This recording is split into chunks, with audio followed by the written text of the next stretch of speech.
Okay, well, this morning we're continuing in Proverbs 3. We did Proverbs 3, 1 through 12, of course, a passage that you know well. Trust in the Lord with your whole heart, with all of your heart, and don't lean on your own insight. Don't lean on your own understanding. And in all of your ways, know Him. In every one of our ways, know Him, and He will direct your paths. He will guide your paths. And so then there's a father telling his son to hold wisdom, to never let the character of God, to never let His chesed and His truth depart from you. Have them around your neck. Have them inscribed upon your heart. And when we're looking at the Proverbs, the thing that we always have to remember, because as we come into this next section of Proverbs, today we're going to look at verses 13 to 20, and it's sort of exalting the virtues of wisdom. And the thing that we have to remember, let's look briefly at the opening from Proverbs. Proverbs 1, verses 7 through 9 says, "The fear of Adonai is the beginning of knowledge, but fools despise wisdom and discipline. Hear, my son, your father's instruction, and forsake not your mother's teaching, for they are a garland of grace for your head and a chain to adorn your neck. Let them be decorated in what your parents are passing on to you, and what they're to be passing on, we talked about yesterday, is the Word of God." And so when we talk about wisdom, the beginning of wisdom is to know the Lord, is to fear the Lord. That's the starting point. So that's where, as wisdom is exalted, it's not worldly wisdom, it's not earthly wisdom, and that's what we'll see a little bit of today. As wisdom is exalted, it is wisdom that comes from the Lord. And so it's interesting to me. These verses we're looking at today, 13 through 20, really exalt it lifts up wisdom, sort of the virtues of wisdom. I'm trying to think of the right word. It would be like the idea of wisdom, the theory, as it were, the principle of wisdom. And then the last part of this chapter, verses 21 through 35, basically show wisdom in action. So here's how wisdom is expressed. Here are practical ways in which it expresses itself. And so it really has the same idea of, wisdom without wisdom wisdom expressed isn't wisdom, right? And in the same way, faith without works is dead. And what I actually can't help but notice when we go through Proverbs 3 is how much I think of the book of James or the book of Jacob.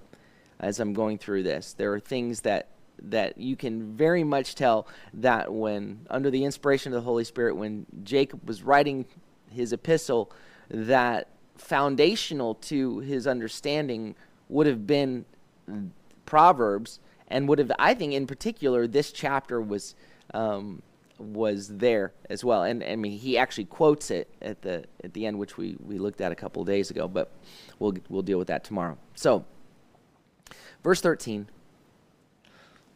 says, "Happy is the man who finds wisdom and the man who gains understanding."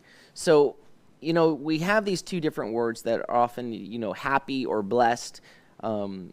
There's the word asher, ashrei, happy, content, blessed is the man who finds wisdom. Baruch, to bless, that kind of blessing is a blessing which is empowering. It's conferred upon you to give a blessing. This is more of a description of the result of, or it's a description of being blessed. The result of wisdom is that here's what it looks like. That man, that person, that human, because it uses the word Adam, that human who happens upon wisdom, that person's life will be characterized by contentment, asher. And it says, so happy ashrei is the man who finds wisdom, and the man who gains understanding, who obtains understanding. It's a word that promotes, furnishes that understanding, insight. he obtains, but he lifts it up, he promotes it. It's what he desires to have. Verse 14, speaking of kind of, you have this, you always have these kind of, continually through the poetry here, you'll have these parallel words that wisdom and understanding kind of go hand in hand, and so wisdom and understanding are described here, verse 14. Her trade value is better than silver, her yield better than fine gold. The profit that you get, what you gain from it, is better than fine gold. Verse 15, she is more precious, more costly than jewels, or it's coral. So what you would have go deep down to get. She's more precious than that. And nothing you desire compares to her. Nothing you desire is her equal, compares with it, is equal to it. And that your desire has to do with, it's the word chafetz, which is your will. Nothing you could want, nothing you will, nothing you desire is equal to wisdom and understanding. And again, not your own understanding. Trust in the Lord with all of your heart. Lean not on your own understanding. The thing when you see the comparison here to silver and gold, and we see these comparisons throughout the Proverbs, right, where it's taking something we value and saying, you think this is valuable. I mean, this is what people are in pursuit of. But nothing that you're in pursuit of can compare to wisdom and to understanding. And so you see throughout the Proverbs, the father telling his son, the father telling, and father and mother telling their children, as it were, as pursue wisdom, pursue understanding. Well, where are you going to find it? Well, the fear of the Lord is the starting point. That's the starting point. If you're going to start in pursuit of wisdom, the fear of Adonai, the fear of the Lord, the reverence, the awe, the recognition of who he is, recognizing his character, he is the starting point. His character is the starting point of wisdom. And that's apart from that, anything that veers from that is unwise. And when you talk about silver and gold and jewels, what you're talking about are things that people intently go after. And in fact, there's this incredible passage. I'm going to read through it here in just a minute in the book of Job. You see here in all through Proverbs comparing wisdom, the pursuit of wisdom and understanding with silver and gold. But Job really lays it out in incredible fashion. So I want to read that. Job says, surely there's a mine for silver and a place where gold is refined. Iron is taken from the earth. Copper is smelted from ore. Man puts an end to darkness. He searches to the farthest reaches for ore in gloom and blackest darkness. So you have this picture of what humanity will do to find his power, to find his strength, to find what's valuable. He will go into the depths of the earth in pursuit of it, into the deepest gloom to find ore and to find iron and to get riches, silver and gold. So now the description, he cuts open a shaft far from dwellings, in places forgotten by feet. Far from other people, they dangle back and forth. The earth from which food comes is transformed as by fire.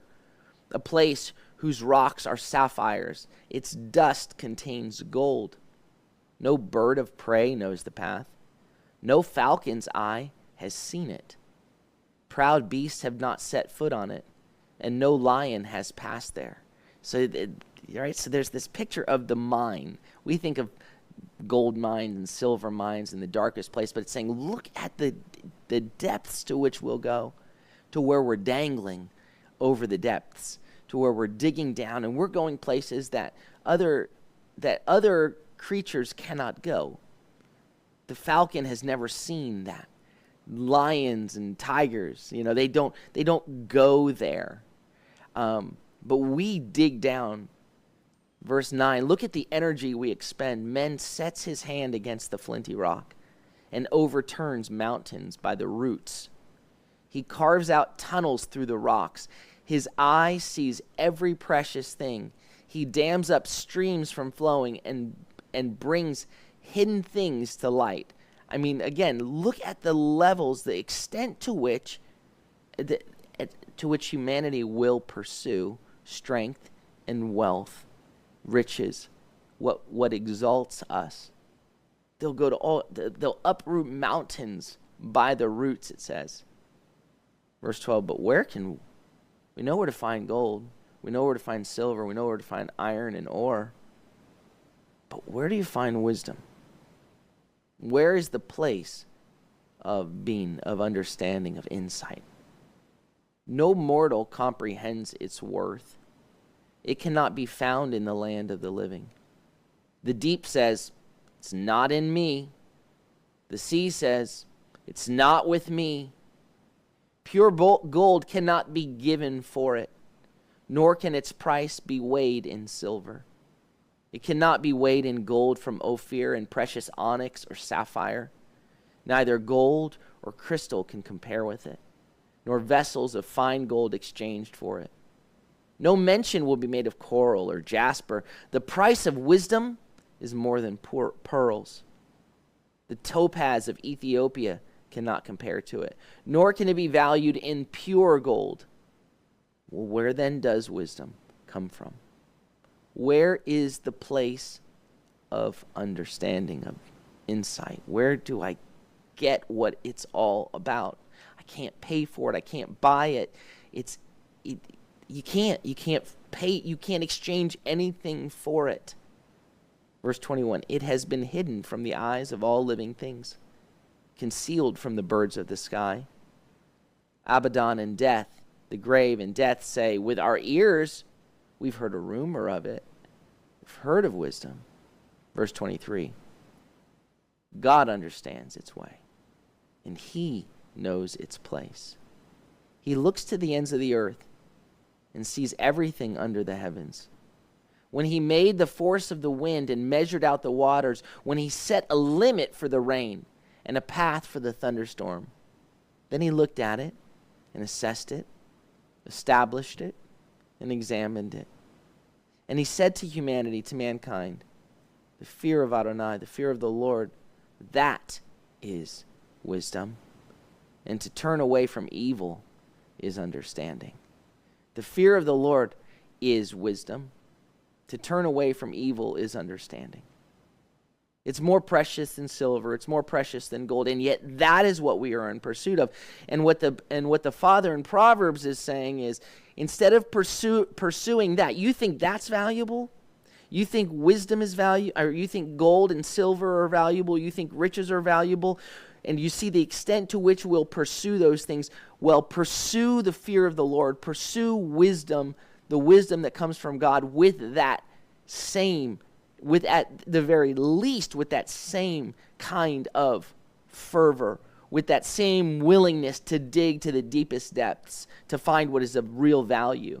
So we can say, yes, this is of value, but we know what we value by what we'll do for it, right?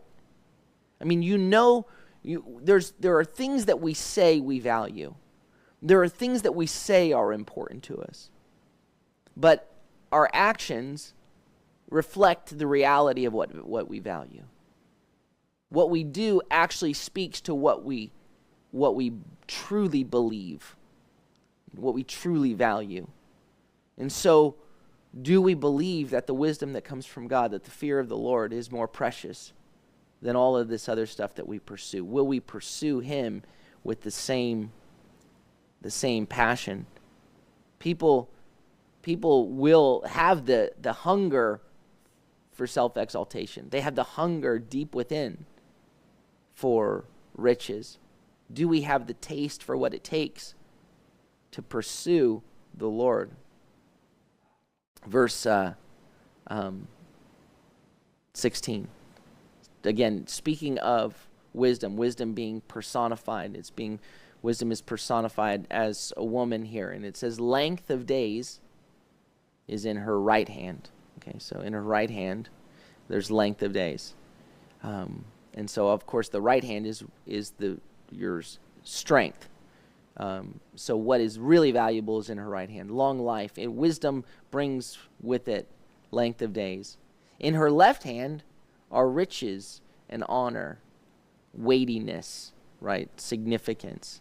So the results of wisdom carries long life, riches, honor, and yet life is more valuable because it's in the right hand versus the left hand. Verse 17, her ways are pleasant ways. Her ways are ways of kindness, is what it says. Her ways are ways of kindness, or of beauty, of gentleness. And all of her paths are shalom. All her pathways are shalom. And again, that picture of shalom, it's not simply peace. It's not simply absence of conflict. It's totality it's a fullness of health and wellness,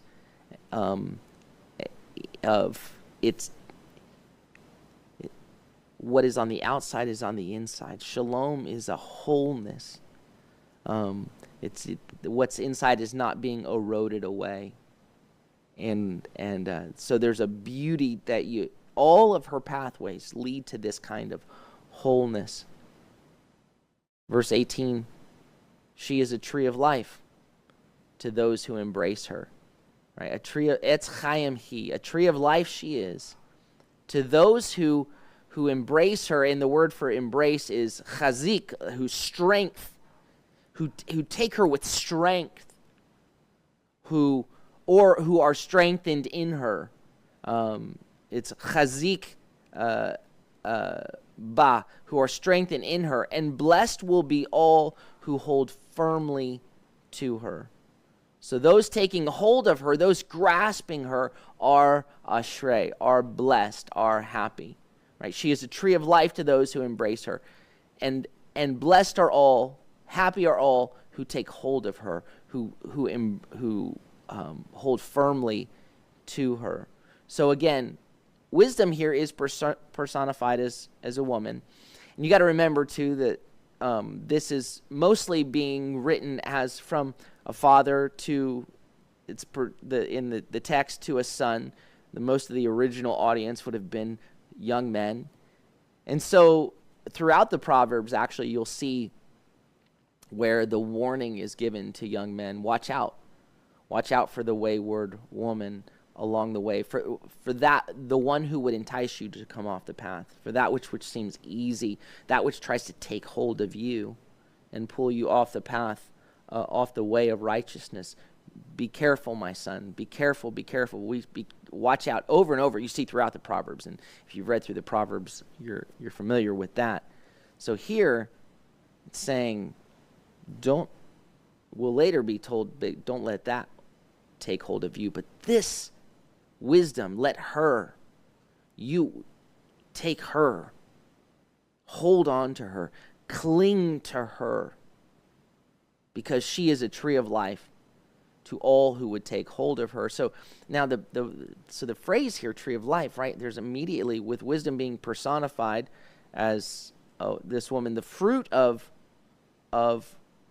she is a tree of life to all those who take hold of her. So the fruit of this tree is life. There's a fruit that's pictured here, and of course this harkens back, tree of life, to the garden, right? I mean, it brings you back to the beginning, and so it says all of her ways are noam. They are kindness. Her paths, they're shalom. There's wholeness. You're not coming apart at the seams. Cling to her. You know, whenever you encounter someone that you recognize this person is wise, they walk in wisdom. And you know it when you see it, right? You recognize it. That they're not usually characterized, for instance, they don't have a character when they're screaming and freaking out, where they're reactive. where they're losing it, right? That's the ways of wisdom. There's a pleasantness, there's a gentleness, there's a firmness, there's a shalom to that.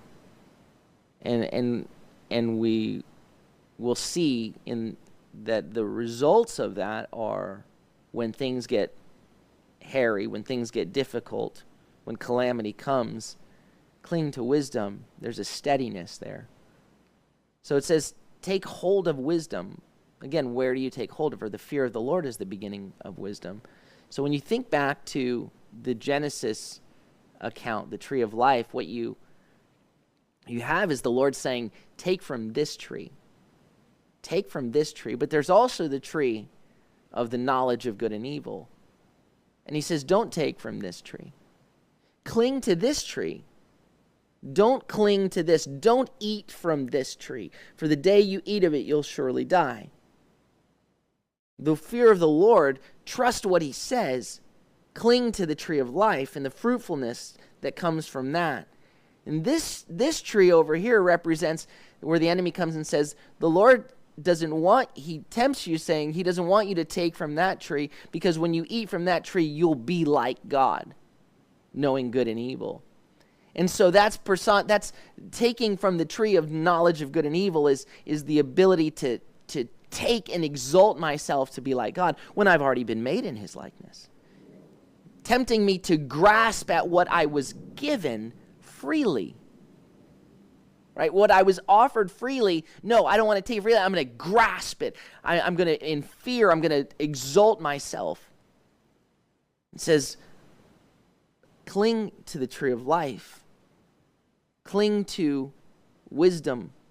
Cling to wisdom, which is the fear of the Lord, which the fear of the Lord will result in obedience to him. Pursue him. Let his word be, don't let my instructions, don't let my commandments depart from you. Cling to them. Put them around your neck. Engrave them on your heart. This pursuit of the word. We're to hold fast to the life-giving wisdom of God's instruction. To eat from this tree. Any of the trees in the garden, but not of this tree. Don't try to exalt yourself. And so we cling to the Word made flesh, right? To Yeshua, to the wisdom of God. The wisdom of God, which is foolishness to humanity. But the wisdom of God, and the character of Yeshua reflecting the character of God. Love, joy, peace, kindness, goodness, gentleness, self-control, slow to anger. Man, those all sound like the fruit of wisdom, don't they? The fruit of the Spirit. The fruit of living a life devoted to the Lord is you can taste it. You know I'm connected to the vine if I abide in the vine because of what the fruit that's coming off my branch. If you've been grafted into the vine, you know that the grafting has taken when the fruit begins to be borne out. When you begin to see, boy, you can tell what vine. Look at now that he was grafted or she was grafted into that vine or the natural branches off of that vine. Look at the fruit that comes from that. They'll know you by your fruit. Cling to the tree of life. Cling to his way. And in the book of James, verse 1, or chapter 1, verse 5, he says, if any of you lacks wisdom, let him ask of God, who gives to all without hesitation and without reproach, and it will be given to him. But let him ask in faith, without any doubting. For the one who doubts is like a wave of the sea, blown and tossed by the wind. Lord, I want the wisdom. I want your wisdom. And that wisdom is described a couple chapters later. Right? Who among you, chapter 3, verse 13. Who among you is wise and understanding, right? Wisdom and understanding. Who among you has wisdom and gets it?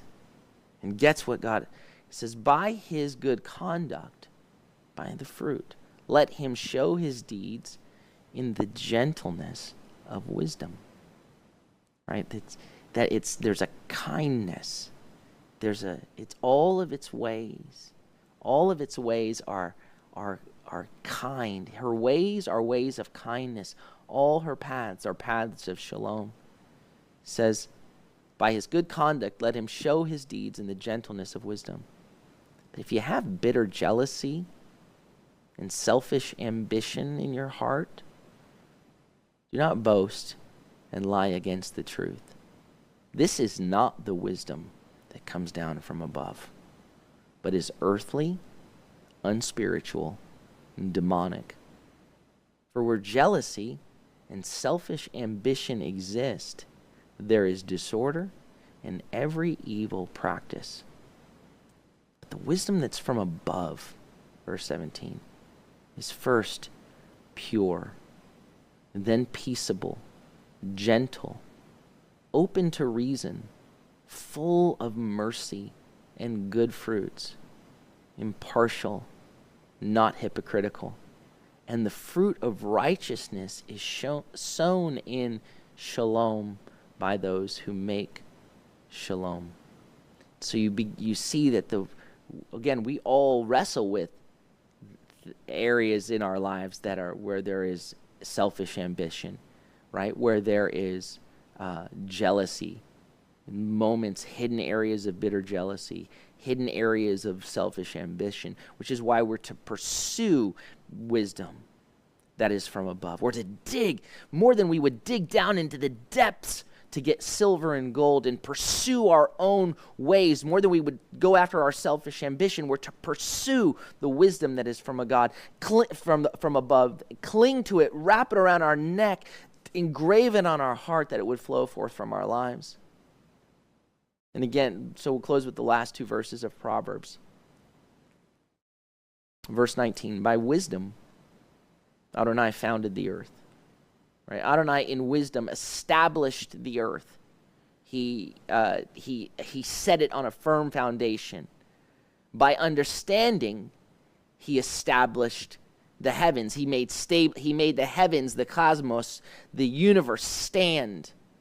So what feels like you can't get a hold of it, it's firm. Everything's in motion. Everything is in his wisdom, in his understanding. It's all working.